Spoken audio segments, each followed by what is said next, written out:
तो यहाँ पर भी जो है एक तरफ जो है कड़ाके की ठंड और दूसरी तरफ जो चुनावी सरगर्मी यहाँ पर चल रही है। कांग्रेस प्रत्याशी यहाँ पर दिनेश गौड़ जी हैं, जो यहाँ पर कई सालों से इन मुद्दों को उठाते आ रहे हैं, जनता के बीच में जाते रहते हैं और कहीं ना कहीं जो नगर पालिका के जो ज्वलनशील मुद्दे हैं, आज की डेट में कूड़ा और रामलीला मैदान तो एक कॉमन बात हो गई है, क्योंकि इसमें तो सभी लोग जो है राजनीति भी कर रहे हैं और इस राजनीति के बेस पे जो जमीन पे भी उतर रहे हैं या फिर चुनाव में भी उतर रहे हैं। जी, अगर मैं बात करूं तो भारतीय संविधान के 12वें अनुसूची में, जो कि 74वां संविधान संशोधन हुआ था 1992 में, अगर मैं अनुच्छेद की बात करूं तो 242 बा है। तो इसमें पूरे नगर के रखरखाव के लिए जो नगर के नगर पालिका के जो अधिकार हैं, जो शक्तियां हैं, जो शर्तें हैं, उसमें यही देखा जाता है कि आपकी पार्किंग, बस अड्डा, आंतरिक जो सड़कें हैं, पुल हैं, उसके बाद जो है आपका कांजी हाउस है, या फिर जो है गरीब और जो विकलांग और मानसिक रूप से क्षुब्ध लोग हैं उनके लिए शेल्टर की व्यवस्था करनी चाहिए। तो ये पूरा यहाँ पे कुछ दिखता नहीं है, केवल अपनी राजनीति सेकने के लिए लोग यहाँ पे जो है एक उम्मीदवार पद पे आ जाते हैं। अगर मैं बात करूं तो एकमात्र दिनेश गौड़ ऐसे हैं जो कांग्रेस प्रत्याशी है, जो जानते हैं और जो जनता के बीच में जानते हैं और जाने के बावजूद भी और जनता से जो है पूरा रूबरू करते हैं पूरी नगर की समस्याओं को। आप जो एक पेशे से इंजीनियर भी है, अगर मैं बात करूं 2003 में जब जो प्रणव पर्वत आया था तो टीएचडीसी या हिंदुस्तान जैसी कंपनियों के साथ जो है आपने काम किया है, पूरा उसको मैपिंग किया है, उत्तरकाशी जो तामाखानी की टनल है, और इसके साथ साथ आप एक कुशल खिलाड़ी भी है। तो रामलीला मैदान पहले क्या था जब आप खेला करते थे, लेकिन आज इस रामलीला मैदान को देखते हुए रोना आता है। तो ये पूछते हैं कि क्या ऐसे मुद्दे होंगे गौड़ साहब से। गौड़ साहब, सबसे पहले तो आपका बहुत बहुत स्वागत। जो मैंने आपको बताया था कि जो संविधान की 12वीं अनुसूची में जो ये सब पूरा रखा हुआ है, आप इसको भली भांति जानते हो और आप, मैंने देखा है कई बार आप जो है ग्रुपों के साथ जो बैठे रहते हैं और आप जो है उत्तरकाशी के बारे में सोचते हैं कि उत्तरकाशी को किस प्रकार से विकास के पथ पर लाया जाए। देखिए, आपको सबसे पहले तो मैं आपके जो चैनल के जो जितने भी दर्शक हैं उनको प्रणाम करता हूं। और आपने एक बड़ा अच्छा सवाल पूछा, ये हर कोई नहीं पूछता है। मैं आपको सबसे पहले अपने क्वालिफिकेशन के बारे में बताऊंगा, जो आपने लगभग आधी बताई दी है। मैं एक सिविल इंजीनियर भी हूँ, मैं एक विजनरी आदमी हूँ, और मेरे अंदर एक जिज्ञासा होती है कि मैं सब्जेक्ट को उसको पढ़ता हूँ, उसको सीखने की कोशिश करता हूँ, क्योंकि पढ़ाई लिखाई के लिए समय जो है कोई उम्र नहीं होती। हाँ, कोई उम्र नहीं होती। मैं पॉलिटिकल साइंस का स्टूडेंट भी हूँ। मैंने बीएससी भी किया था, वो उसके बाद मैं डिप्लोमा उसमें डिग्री में उसमें चला गया सिविल इंजीनियरिंग में, और मैंने मास कम्युनिकेशन भी किया हुआ है, क्योंकि मैं जब पार्टी का प्रवक्ता बना तो कुछ ना कुछ आपके अंदर क्वालिफिकेशन होनी चाहिए। तो जो संविधान की आपने बात की है, पॉलिटिकल साइंस को पढ़ते हुए मैंने ये बहुत बारीकी से इस चीज़ का अध्ययन किया है। मैं बताता हूँ, पुराने जो भी हमारे उसमें नगर पालिका में अध्यक्ष थे या जो हमारे सभासद थे, उनको इस बारे में जानकारी होनी चाहिए, जो कि शायद उन्हें नहीं थी। और अगर जानकारी नहीं होगी तो निश्चित तौर पे आप शासन प्रशासन के आगे उसके दबाव के आगे झुक जाएंगे। एक असीमित जो पावर्स दी गई है स्थानीय निकाय को नगर क्षेत्र के लिए, और अध्यक्ष के पास जो पावर्स होती है, इसीलिए उसको मिनी सरकार कहा जाता है। तो वो सब जानकारियां होनी चाहिए, और मुझे इन सब के बारे में काफ़ी कुछ मालूम है कि एक जो नगर पालिका का जो अध्यक्ष होता है, जो प्रथम नागरिक होता है, उसकी असीमित शक्तियां होती हैं अपने नगर क्षेत्र के अंदर। तो अगर उसे पता होगा तो वो उनका अधिकार का प्रयोग करते हुए इस नगर पालिका को बहुत सुंदर, बहुत बेहतरीन बना सकता है। के हिसाब से वहाँ पर कांजी हाउस खोला गया है, लेकिन वहाँ पे कई लोग ऐसे हैं जो अपनी व्यक्तिगत गाय को अंदर रखते हैं, शायद जो नगर पालिका का जो घास भूसा जाता है गायों के लिए उनको भी जाता है। तो ये कहीं ना कहीं बड़ी विडम्बना है। तो इसमें कैसे कांजी हाउस का आप जो है सुधार करोगे? नगर पालिका का जो मैं उसी बात पे आ रहा था कि उसके पास जो यहाँ का रामला ग्राउंड है, उसके पास जो पार्क है यहाँ पे होने चाहिए नगर पालिका के पास। और जो शेल्टर की आपने बात की, बहुत जरूरी है उत्तरकाशी में शेल्टर। यहाँ पे कई विकलांग लोग हैं, कई इस तरह के लोग आते हैं, सड़कों पे सोए रहते हैं। सर्दी में, बरसात में बहुत उनकी वो दुर्गति होती है। और जैसे कांजी हाउस है, जो निरीह पशु होते हैं, गाय, गौ माता जिसे हम कहते हैं, लोग लाके या छोड़ देते हैं मैदान में। और ये बहुत बड़ी दुर्भाग्यपूर्ण स्थिति है, जब वो असहाय हो जाती है, उसके बाद लाके, ये मेरा घर तो यहाँ रामला ग्राउंड के पास ही है, मैं अपनी आंख से देखता हूँ कि उनको यहाँ छोड़ा जाता है।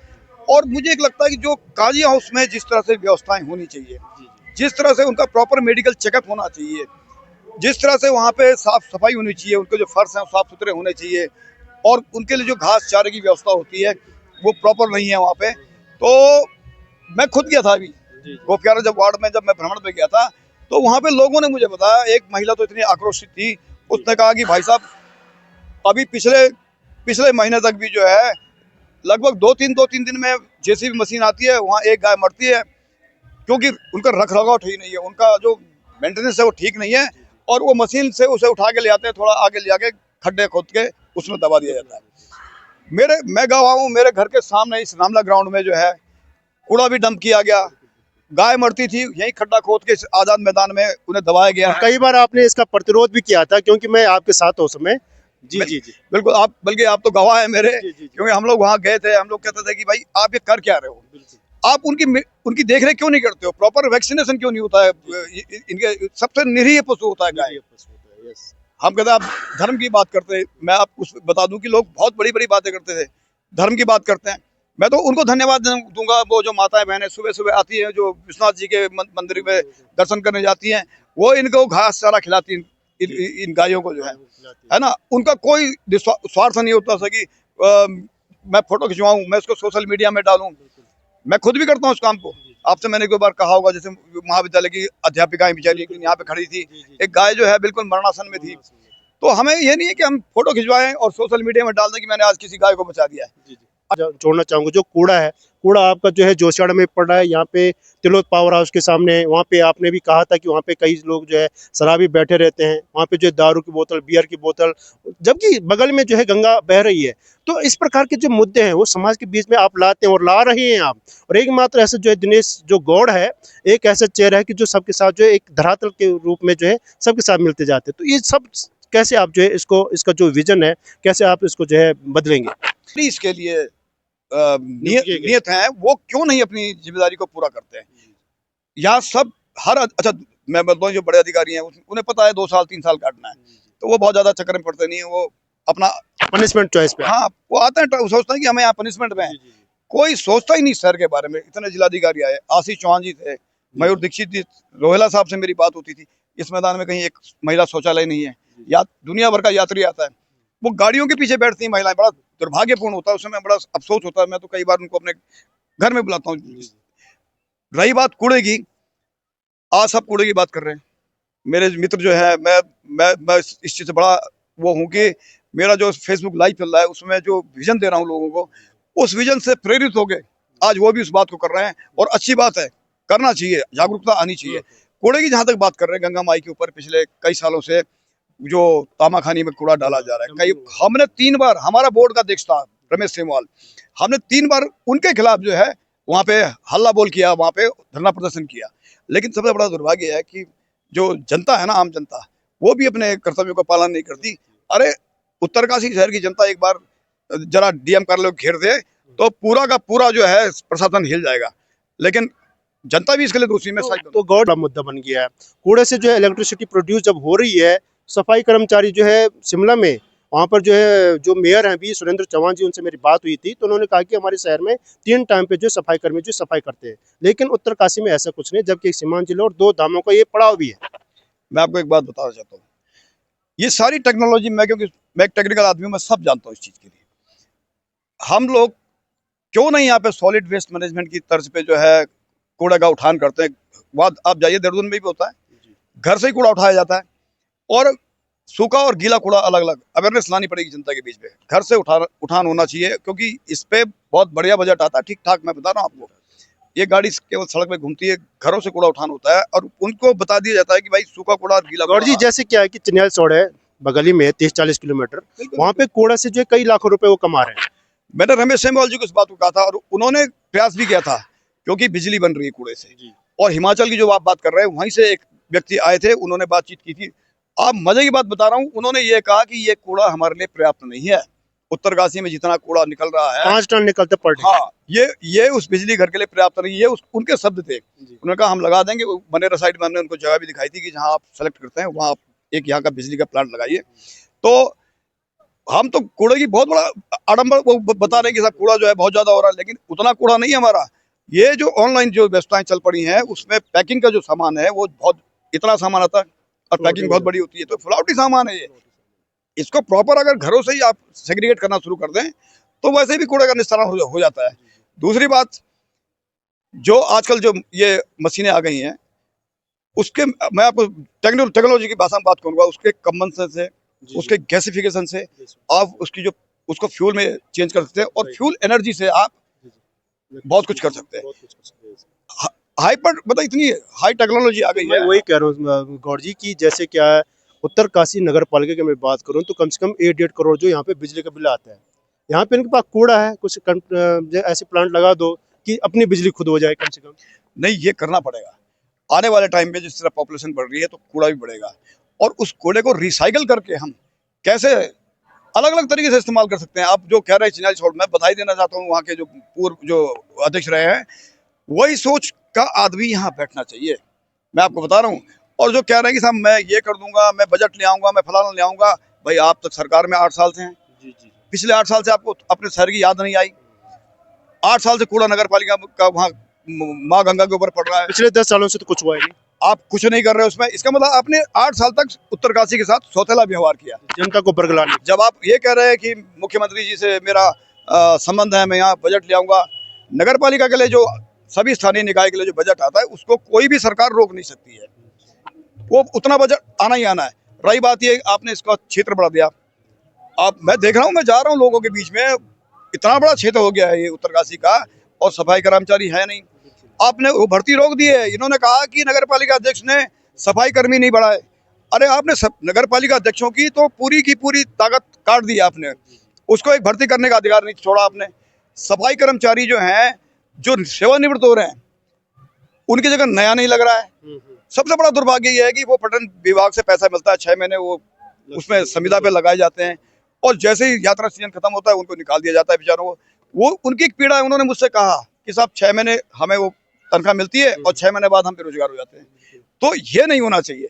बजट की कमी नहीं होती है, आपको साल भर उनको रोजगार देना। आप संविदा में रखो, कोई बात नहीं है, अगर आप पक्का नहीं कर सकते तो संविदा में रखिए, लेकिन उनको पूरे 12 महीने का रोजगार देना चाहिए, क्योंकि वो सबसे प्राथमिक इकाई है इस नगर पालिका की, और जो काम वो लोग करते हैं ना, कोई नहीं कर सकता। एक कांग्रेस की एक शिकायत भी आई थी कि जो ये सरकारी होल्डिंग लग रही है, माघ मेला यहाँ पे लग रहा है, आप कांग्रेस पार्टी के जो है अपनी होल्डिंग लगाने के लिए एक प्रोसेसिंग के तहत जो है जा रहे हैं, तहसीलदार मना कर रहा, डीएम फोन नहीं उठा रहा, ऐसी भी कंप्लेन जो है कांग्रेस पार्टी की आ रही है, जबकि क्या है कि भारतीय जनता पार्टी को सरकारी होल्डिंग लग रही है।